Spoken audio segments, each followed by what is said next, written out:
Ashama harka fuunee jaalatamtoonni fi kabajamtoonni maatii mastuutuuf taatan hundi keessanuu jirtoonni jira galata waaqayyoo. Kuni kuusaa jedhama. Kun ittiin uraa jedhama. Maaliif kuusaa kana akkanatti urtu jechuudha. Maaliif kuusaan kuni akkanatti uramee keessa ba'a. Qoshashan isaa jechuudha.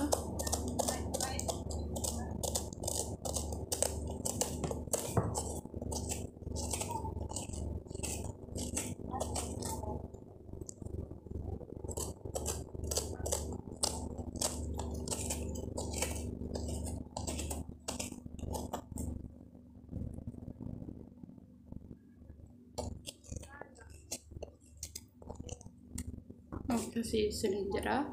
Akkanatti keessa qoshashaa isaa keessa jiru kan maaliif kuusaan kun dura duudadha sila ta'eefuu dirqama qoshashaa keessa jiru kana keessaa akkanatti baasnaa keessaa baasnee raawwannee yeroo fidnee jennee hin dhidhnee kazaan misfeeyyi gubbaarratti mataasaa akkanatti gadi gombisnee kazaan gizeenyi bishaan isaa saffee anuuf bishaan isaaf keechaa fixate itti wanta hojjechuu barbaannisanii itti hojjetannaa siniin jedha.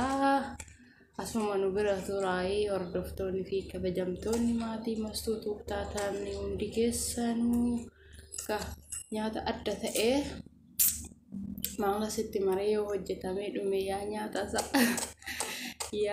isaa siniin jedha.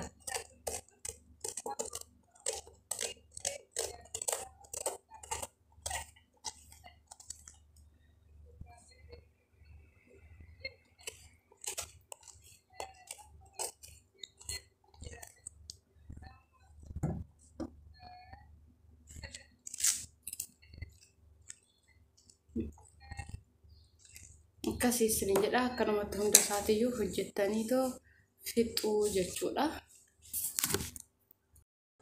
Ashamaa bakka fuunee daawwattoonni hordoftoonni maatii mastuutuuf taatan kuni rooziidha.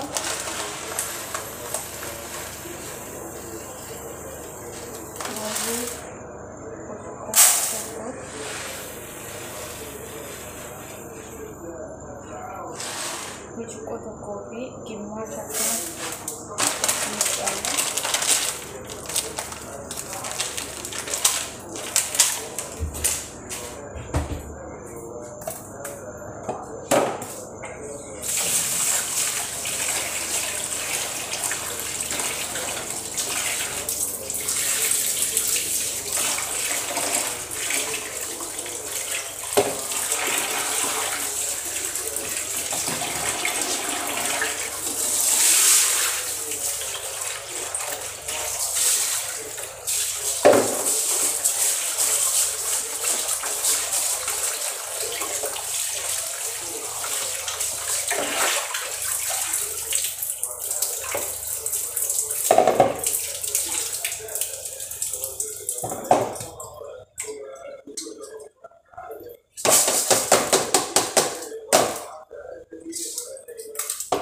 burcuqqoo tokkoo fi gimmaasha roozii itti godhannee kazaan bኋላ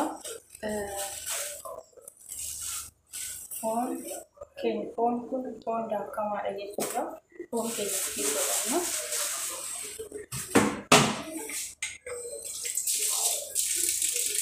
Foon keenya itti godhannee raawwannee kuni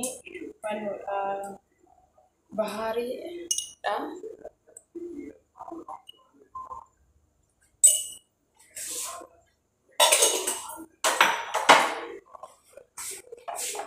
Kun immoo bahar aswaadidha.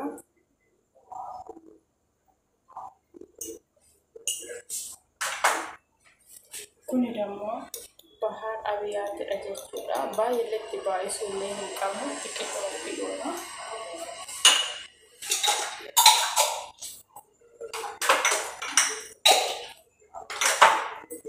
Amma kanatti goonee jira shonkurtii kattaa fi soogiddaa fi bahari aswaad itti godhee jira. ከዛ soogidda ittiin sanna jechuudha. Soogidda keenya ittiin sanna raawwanne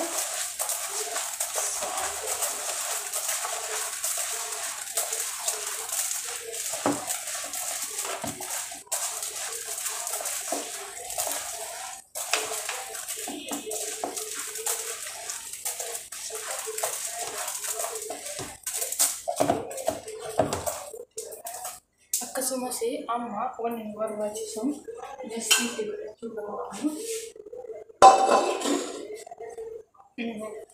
Amma maal goona kuusaa kana jechuudha. Dirqama kuusaa kana keessatti akkanatti buunna jechuudha.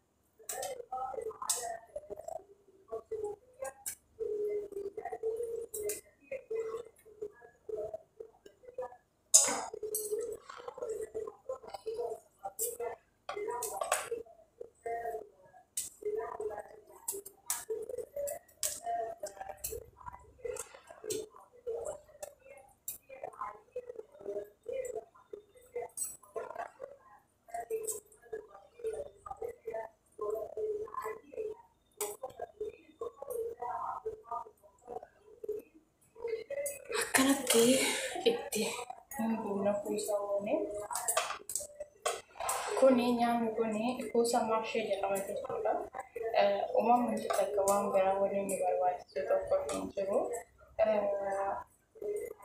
Soogidda, shunkurtiidha, ruuziidha, foonii, qimaaqiyooniidha. Kanuma bicha itti goota kaasaan boqaadha. Kuusaa kee immoo duraan dursitee dirqama qaba kuusaa kee akkanatti qopheessitee lafa gochuu qabaatta jechuudha. Akkasiisaniin jedha. Cinaatti illee dammoo wara ariishii jechuudha. Wara ariishii namni wallaalee hin jiru baara kana jechuudha. Ruuzii hojjannoo wajjin badduunis wajjinis ni hojjetu wantoota baay'ee wajjin hojjetama jechuudha. Isinitti nameessisa akkasumas waraqaticha baay'ee xixiqqoodha sila ta'aniitu ilaala. Waraqatichi kunuunti jechuudha. Waraqaticha kan foon keenya illee kanatti irraa bu'aalaa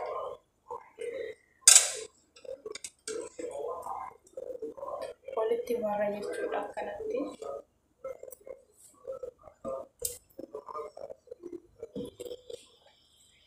Haguma fe'ellee yoo ishiin akka badaallee guddaa taate akka guddina keessatti yoo ishee xiqqeessullee taate akka xiqqeenya keessatti itti goone marraan jechuudha.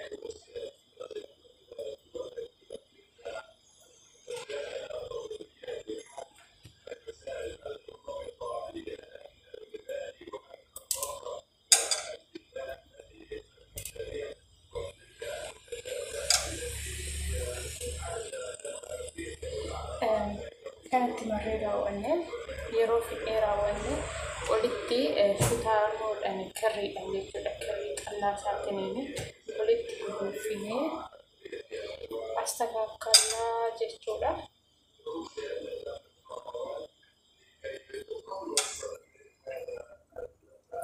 Akkanatti ni marraa isin akkanatti baay'istaniillee maruulee hin dandeessu, xiqqeessitaniillee maruu ni dandeessu jechuudha. Kun maree xumuree hidhee jira. Walitti hidhee jira. Asitti immoo kuusaa isaanii qopheessee jira jechuudha. Amma kan akkanatti distii keessaa ni kenna.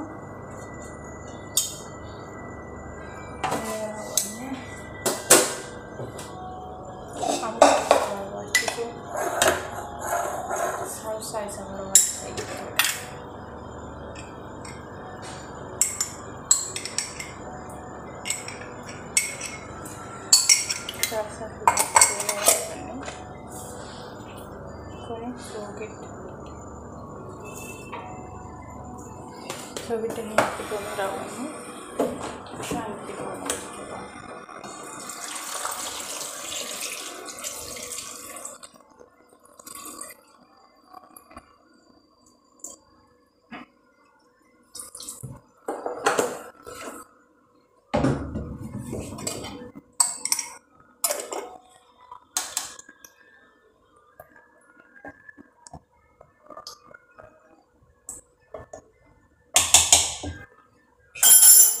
Ikoni kamu belajar lagi juga, kono.